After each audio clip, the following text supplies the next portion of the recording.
اور تہمت کس لیا اور چھری نکال کر کے میرے پر حملہ کیا۔ میں ڈر کر کے بھاگ گیا، میں بھاگا، لیکن وہ آدمی زبردست تھا، طاقتور تھا اور مجھ سے زیادہ زوردار تھا، اس نے مجھے پکڑ لیا۔ میں نے اس کی بڑی منتیں کی، بڑی منت سماجت کی کہ یار تو مجھے چھوڑ دے، خدا کے واسطے مجھے چھوڑ دے، نبی کے واسطے مجھے چھوڑ دے، میری اولاد کے واسطے مجھے چھوڑ دے، میری اولاد یتیم ہو جائے گی، میری بیوی رانڈ ہو جائے گی، اور میرے گھر میں کوئی کمانے والا ایسا نہیں ہے، خدا کے لیے مجھے چھوڑ، آ جا، یہ کھچر بھی تو لے جا اور مال اسباب بھی جو کچھ ہے لے جا، یہ تیرا۔ اس نے کہا یہ تو میرا ہی ہے، لیکن میں تجھے زندہ نہیں رہنے دوں گا۔ تو پھر اس نے کہا کہ میں نے اسے کہا کہ یار اگر یہ موت کا ہی وقت آ گیا ہے تو خدا کے لیے میری ایک قرض مان لے، دیر بھی نہیں لگے گی۔ اس نے کہا ہاں بتاؤ۔ اس نے کہا کہ مجھے 2 رکعت نماز پڑھ لینے دو، تو پھر تم مجھے قتل کر دینا۔ اب موت تو آ ہی گئی ہے اور میں چاہتا ہوں کہ میری موت جو ہے وہ میرا خاتمہ اور ادھر نماز کا خاتمہ ہونا۔ خیال کرو، یہ صحابی ہے، یہ مسلمان ہے، حضور پاک سرور کائنات حضرت محمد کریم صلی اللہ علیہ وآلہ وسلم کا فرما بردار ہے۔ موت کے وقت سے یہ آرزو ہے کہ مجھے موت اس وقت آئے جب میں نماز میں۔ اس نے کہا اچھا نماز تم پڑھ لو، پھر میں تمہیں قتل کر دوں گا۔ میں نے وضو کیا، وضو کر کے نماز نیت باندھ دی۔ خدا کی قسم مجھے پر اتنا خوف طاری ہو گیا کہ میری سمجھ میں نہیں آتا تھا کہ میں کیا کروں۔ نہ مجھے اللہم باعث بینی یاد ہے، نہ سبحانک اللہ میری زبان پر چڑھتی تھی، نہ فاتحہ ہی مجھے یاد تھی۔ میں سوچتا تھا، پریشان تھا کہ میں کیا پڑھوں۔ آخر ادھر چل، اور ادھر وہ کہتا تھا جلدی کرو جلدی کرو۔ لگی ہوئی تھی نا وہ پوری قدرتی بات کہ اللہ تعالیٰ نے میری زبان پر یہ آیت چڑھا دی، امن یجیب المضطر اذا دعاہ یکشف السوء۔ کون ہے جو کسی بے بس، مجبور اور بے کس کی دعا کو سننے والا ہے، اور کون ہے اس مصیبت کو اور بے کسی اور بے بسی اور دکھ کو دور کرنے والا۔ میری زبان پر یہ لفظ چڑھ گئے۔ میں دیکھتا ہوں کہ اس جنگل میں سے ایک بڑا نوجوان سوار نیزہ لیے ہوئے ہماری طرف گھوڑا دوڑائے آ رہا۔ اس نے کچھ نہیں پوچھا، آؤ دیکھا نہ تو آتے ہی اس مردود کے پیٹ میں نیزہ مارا جو جگر پار ہو گیا اور وہ مر گیا۔ اور وہ جانے کو تیار تھا، میں اس کے پاؤں پکڑ لیے، لپٹ گیا کہ اب میں جانے نہیں دیتا۔ مجھے بتاؤ کہ تم کون ہو، کس لیے یہاں آئے تھے، تمہیں کس نے بھیجا؟ اس نے کہا کہ بے بسوں اور بے بس کسوں کی امداد کے لیے اللہ تعالیٰ نے مجھے مقرر کیا ہوا ہے۔ اللہ تعالیٰ کو جس وقت کوئی بے بس اور کوئی مصیبت میں الجھا ہوا اور کوئی بے بس اور کوئی بے کس جب اسے پکارتا ہے تو اللہ تعالیٰ نے مجھے حکم دیا ہوا ہے کہ جاؤ اس کی فوراً مدد کرو۔ میں اس چیز پر مامور ہوں، اور تو نے اللہ تعالیٰ کو بالکل بے بس اور بے کس ہو کر کے پکارا ہے، اور میں تیری مدد کے لیے آ گیا اور اس مردود کا میں نے خاتمہ کر دیا۔ جاؤ، اب تیرا مال اور تیری جان اور تیری خچر تجھے مبارک ہو۔ یہ اس کو بھی ہم نہیں پکارتے۔ جب کسی کے کچھ دانے نکل آئیں، کسی کی خارش نہیں ہٹتی ہے تو میاں وزیر چلا جاتا ہے، نمک اور جھاڑو چلایا ہو۔ خدا کو نہیں کہتا جس نے خارش لگائی ہے، خدا کو نہیں کہتا جو دکھ مٹا رہا ہے، خدا کو نہیں کہتا کہ جو مصیبتوں میں ہر مصیبت زدہ کے کام آنے والا ہے، وہ خدا کو نہیں کہتا جو ہر قسم کے دکھ درد کو مٹانے والا ہے۔ وہ ایک مٹی پر جا کر کے یہ اعتقاد رکھتے ہوئے کہ اس نمک کی اسے ضرورت ہے یا جھاڑو کی، نہ وہ باہر نکل کر کے اپنی قبر پر کبھی جھاڑو مار سکتا ہے، اور نہ اسے ایسے نمک کی ضرورت ہے جو دنیا میں کھایا جائے۔ اگر وہ نیک ہے، اللہ تعالیٰ کے ہاں پسندیدہ ہے، تو جنت کے میوے جو ہیں اور یہ نمک کیا کرے گا؟ ان کے مقابلے میں نمک کیا کرے گا؟ اللہ تو ہمیں اس الٹی سمجھ سے بچا کے رکھ۔ ایک بزرگ کو لوگوں نے دیکھا کہ وہ اپنے گھوڑے کو ایسے پلے میں ڈال کر کے دانا اور چارہ کھلا رہا، تو لوگوں نے پوچھا کہ یار کیا بات ہے، تم کسی برتن میں دانا کیوں نہیں رکھتے؟ اس نے کہا یار تمہیں کیا پڑی، میں برتن میں رکھوں، اپنے جانور کو پیار کروں یا اپنے دامن میں کھلاؤں، تمہیں کیا ضرورت؟ نے کہا نہیں ایسا تو نہیں یار، بتاؤ یہ وجہ کیا؟ لوگ اس کے سر رہے اور وہ دامن میں کھانا کھلاتا رہا۔ آخر ایک دن اس نے کسی شخص کو بتا ہی دیا کہ میں اسے اس واسطے دانا کھلاتا ہوں۔ کیا بتایا؟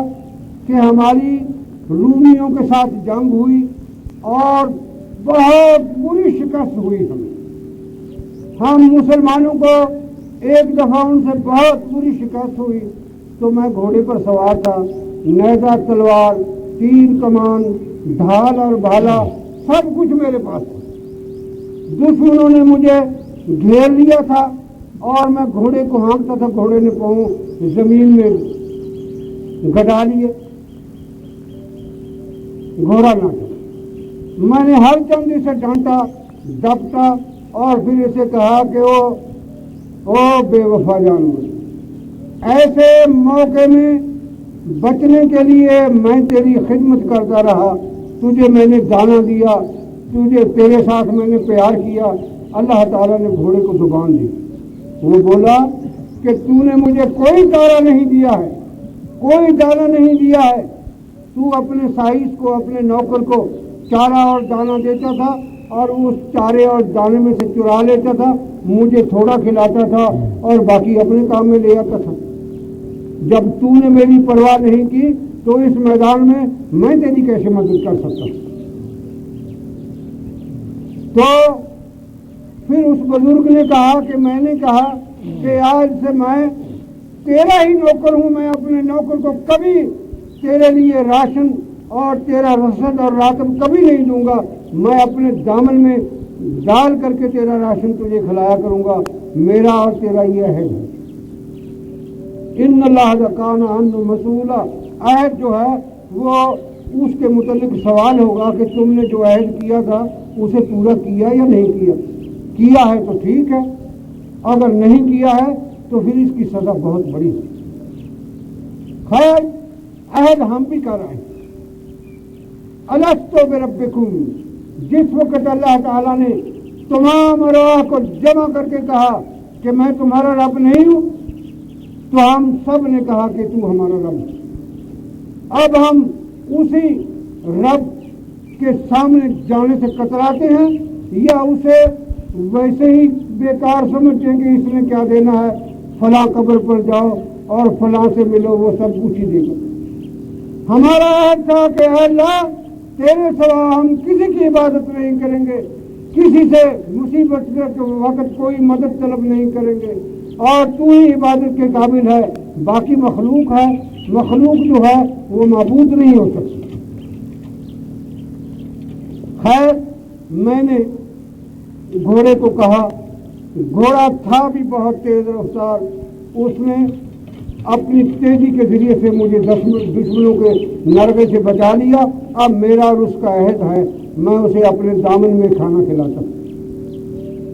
میں اپنے عہد کو پورا کرنے کے لیے اپنے دامن میں کھانا کھلاتا ہوں، اور یہ بات پھر مشہور ہو گئی، پھر لوگ آنے جانے لگ گئے کہ یار وہ گھوڑے والا واقعہ تو بتاؤ۔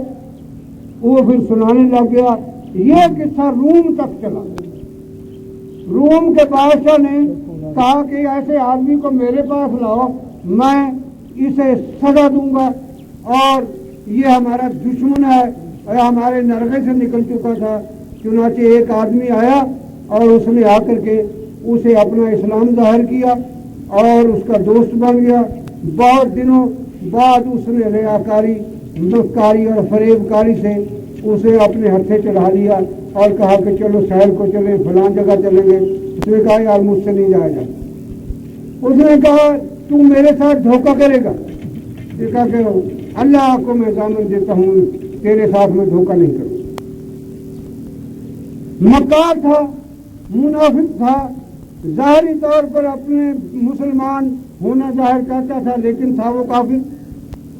آخر وہ مسلمان جو تھا گھوڑے والا اس کے ہتھے چڑھ گیا، وہ دونوں گھوڑے پر سوار ہوئے اور اس نے آگے اطلاع بھیج دی کہ آدمی جابر ہے، میں اسے مار نہیں سکتا۔ ایک پہلوان جھاڑی میں چھپا دینا، جب ہی آئے گا تو ہم دونوں مل کر کے اس کا کام تمام کر دیں گے۔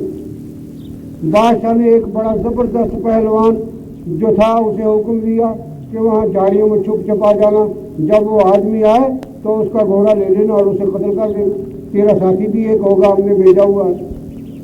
خیر وہ اپنے اصل مقام پر پہنچ گیا منافق اس مسلمان کو لے کر۔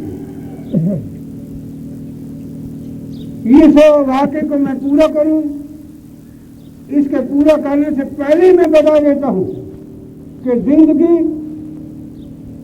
کوئی کسی کی ختم نہیں کر سکتا، کوئی بھی۔ اللہ تعالیٰ کے ہاتھ میں موت بھی ہے اور زندگی بھی ہے، اور وہی اس کا مالک اور خالق ہے۔ چنانچہ اللہ تعالیٰ نے اپنا خود ہی اس کے مالک اور خالق ہونے کا بیان دیا، الذی خلق الموت والحیات لیبلوکم ایکم احسن عملا، کہ اللہ کی وہ ذات پاک ہے جس نے موت اور زندگی کو پیدا کیا تاکہ تمہاری آزمائش ہو سکے کہ تم اللہ کے احکام اور فرامین کو مانتے ہو، حضور پاک سرور کائنات حضرت محمد کریم صلی اللہ علیہ وآلہ وسلم کی تعلیم کو تسلیم کرتے ہو۔ یہ ہے کہ زندگی کوئی کسی کی ختم نہیں کر سکتا، کوئی ایک سیکنڈ پہلے کسی کو نہیں ختم کر سکتا اور نہ کوئی کسی کو دے سکتا۔ جو لوگ متوکل ہیں انہیں اس زندگی کی ویسے پرواہ بھی نہیں ہے۔ آپ جب پہلے ماشاء اللہ لگا ہے تو اس وقت مودودی کو پھانسی کا حکم ہو گیا کہ اسے پھانسی دے دینی چاہیے، یہ مرزائیوں کو کافر کہتا ہے اور یہ کسی غیر ملک کا یہ کٹ پتلی ہے۔ پھانسی کا حکم ہو گیا۔ مودودی کے خاندان والوں نے درخواست دی رحم کی کہ اس پر رحم ہو جانا چاہیے، تو مودودی صاحب کو پتہ چلا تو انہوں نے کہا کہ میں حکومت سے زندگی کی بھیک نہیں مانگتا، ان کے پاس جو طاقت ہے وہ اپنی استعمال کر لیں، میری زندگی خدا بند اعلیٰ نے جو کچھ لکھ دیا ہے اس سے ایک سیکنڈ پہلے یہ مجھے ختم نہیں کر سکتے۔ میرے خاندان والوں نے میرے مشورے اور میری مرضی کے مطابق مرضی کے خلاف انہوں نے درخواست دی ہے، لہذا یہ کوئی درخواست سنی نہ جائے، گورنمنٹ اپنا زور لگائے اور مجھے پھانسی دے، میں ان سے زندگی کی بھیک مانگنے کے لیے تیار ہوں۔ اللہ والے لوگ جو ہوتے ہیں انہیں یہ یقین ہوتا ہے کہ مجھے کوئی ختم نہیں کر سکتا۔ خیر جی وہ اس مقام پر آ گئے، پہلوان نکلا، دونوں نے مل کر کے حملہ کر دیا، تو اس وقت اس آدمی نے، گھوڑے والے نے کہا کہ اللہ تیرا واسطہ دے کر کے مجھے اس جگہ لایا، یہ آدمی تیرا واسطہ دے کر کے کہ اللہ ضامن ہے میرے تیرے درمیان، میں تیرے ساتھ برائی کا ارادہ نہیں کرتا، اور اب یہ مجھے مارنے پر تل گئے ہیں اور مجھے قتل کریں گے، تو ہی میری حفاظت کر سکتا ہے، تو ہی مجھے بچا سکتا۔ اور کھڑا ان کے ساتھ باتیں کرتا ہے کہ میرا قصور بتاؤ کیا، تم کیوں مجھے قتل کرنا چاہتے ہو، تم میرے ساتھ کیسے دشمن ہو گئے، میرا تمہارا کوئی لین دین تھا جس میں نے کمی بیشی کر لی ہے اور تم مجھے ختم کرنا چاہتے ہو۔ وہ اس کی باتوں کا جواب دے رہے ہیں اور وہ آدمی دیکھ رہا ہے کہ جنگل میں سے 2 بھیڑیے 2 چیتے یا شیر اچھلتے کودتے آ رہے ہیں۔ وہ قریب پہنچے اور اس پہلوان کو اور اس مکار کو ٹکڑے ٹکڑے کر کے گرا گئے اور جنگل میں چلے۔ امن یجیب المضطر اذا دعا یکشف السوء، کون ہے بے کس اور بے بس اور مصیبت زدہ کی پکار کو سننے والا اور مصیبتوں سے اس کو نکالنے والا اور اس کے دکھ درد کو مٹا دینے والا کون ہے؟ اللہ ہے، اس کے سوا کوئی نہیں۔ ہر جگہ وہی پہنچتا ہے، جہاں کوئی بھی نہ پہنچ سکے وہاں اللہ پہنچتا ہے، اور اس سے کوئی چیز اس کے قبضہ قدرت سے باہر نہیں ہے۔ لیکن یہ واقعات کیوں رونما ہوئے؟ انسان نے اتنا عمل کیوں کیا ہے اور اس کا عقیدہ کیوں ایسا ہو گیا؟ اب ہم نے یہ دیکھنا، حضور پاک سرور کائنات حضرت محمد کریم صلی اللہ علیہ وآلہ وسلم ایک جنگ سے واپس آ رہے ہیں۔ صحابہ کرام رضوان اللہ علیہم اجمعین نے دوپہر ہو گیا، بڑی سائے دار گھنے سائے والی کیکر تھی، اسے صاف کر دیا اور عرض کی کہ یا ربی اللہ آپ اس درخت کے نیچے لیٹ جائیں، دھوپ تیز ہے، اور آپ چھوٹی چھوٹی جھاڑیوں کے چھوٹے چھوٹے سائے میں بیٹھ گئے کہ دوپہر کٹ جائے گی تو پھر ہم اپنا راستہ آگے چلیں گے۔ حضور پاک سرور کائنات تھکے ماندے تھے، آپ نے تلوار اس طرح درخت پر لٹکا دی اور اچانک نیند آ گئی ٹھنڈی۔ شریف کے ایک روزے کی قیمت آپ کے سامنے پیش کرتا ہوں۔ حضور پاک سرور کائنات حضرت محمد کریم صلی اللہ علیہ وآلہ وسلم نے فرمایا کہ جس شخص نے بغیر عذر کے ایک روزہ چھوڑ دیا، اگر وہ ساری عمر بھی روزے رکھتا چلا جائے تو اس روزے کا ثواب نہیں مل سکے گا اسے۔ ساری عمر کے روزے جو ہیں وہ بے عذر روزہ رکھنے سے جو ثواب اسے نہیں ملا، ساری عمر کے روزے بھی اس کے ثواب کو نہیں پہنچ سکتے۔ لہذا اس کی بھی قدر کرو، اور میں دعا کرتا ہوں کہ اے اللہ، جن لوگوں نے بغیر عذر کے رمضان کی ہتک بھی کی اور پرواہ بھی نہ کی اور روزے بھی نہیں رکھے، تو ان کی عمر لمبی کر دے اور انہیں توفیق دے کہ وہ آئندہ رمضان میں تیرے حکم اور حضور پاک سرور کائنات حضرت محمد کریم صلی اللہ علیہ وآلہ وسلم کی تعلیم کے مطابق رمضان کے روزے رکھ کر کے تیری رضامندی حاصل کر دے۔ اور جن لوگوں نے تکلیف اور پیاس کا مقابلہ کر کے اللہ تعالیٰ کی رضامندی حاصل کرنے کے لیے حضور پاک سرور کائنات حضرت محمد کریم صلی اللہ علیہ وآلہ وسلم کی تعلیم کے مطابق روزے رکھے ہیں، ان کے روزوں کو تو قبول کر۔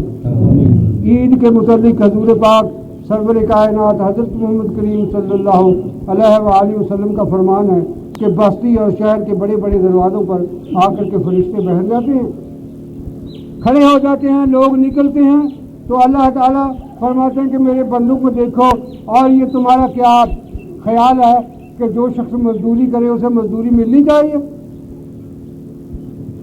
تو فرشتے عرض کریں گے کہ اللہ ہاں ملنی چاہیے۔ تو باری تعالیٰ فرماتے ہیں کہ تم گواہ رہو، میں نے ان سب کو معاف کر دیا۔ تم گواہ رہو کہ یہ لوگ جو سب شکرانے کے نفل اور رکعتیں پڑھنے جا رہے ہیں، میں نے ان سب کو معاف کر دیا۔ کتنی بڑی اللہ تعالیٰ کی مہربانی ہے کہ روزہ رکھے انسان اور پھر آج کے دن خلاصی اور نجات کا سرٹیفکیٹ مل جائے۔ اے اللہ، تو ہماری بدعملی سے صرف نظر کر کے ہمیں ایسی توفیق دے دے اور ہماری عمروں میں برکت پیدا کر دے، تاکہ آئندہ جو سال آئے اور ہم وہ روزے اس طرح رکھیں جو تیرے حکم کے مطابق اور حضور پاک سرور کائنات حضرت محمد کریم صلی اللہ علیہ وآلہ وسلم کی تعلیم کے عین موافق ہوں۔ بارک اللہ لنا و لکم فی القرآن۔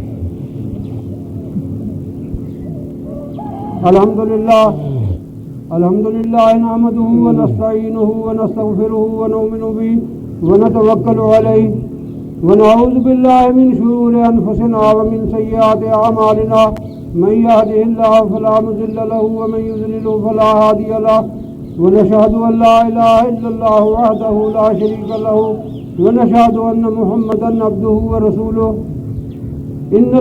فأعوذ بالله السميع العليم من الشيطان الرجيم بسم الله الرحمن الرحيم إن الله وملائكته يصلون على النبي يا أيها الذين آمنوا صلوا عليه وسلموا تسليما اللهم صل على محمد وعلى آل محمد كما صليت على إبراهيم وعلى آل إبراهيم إنك حميد مجيد اللهم بارك على محمد وعلى آل محمد كما باركت على إبراهيم وعلى آل إبراهيم إنك حميد مجيد اللهم أيد الإسلام والمسلمين وأعز الإسلام والمسلمين اللهم استرنا بسترك الجميل ربنا لا تجعلنا فتنة للقوم الظالمين ونجنا برحمتك من القوم الكافرين ربنا أنت ولينا في الدنيا والآخرة توفنا مسلمين وألحقنا بالصالحين اللهم استرنا بسترك الجميل ربنا لا تجعلنا فتنة للقوم الظالمين ونجنا برحمتك من القوم الكافرين ربنا ظلمنا أنفسنا وإن لم تغفر لنا وترحمنا لنكونن من الخاسرين ربنا تقبل منا إنك أنت السميع العليم وتب علينا إنك أنت التواب الرحيم اللهم انصر الإسلام والمسلمين وأعز الإسلام والمسلمين ودمر الأعداء الدين اللهم انصر من نصر دين محمد صلى الله عليه وسلم واجعلنا منهم واخذل من خذل دين محمد صلى الله عليه وسلم ولا تجعلنا منهم سبحان ربك رب العزة عما يصفون وسلام على المرسلين والحمد لله رب العالمين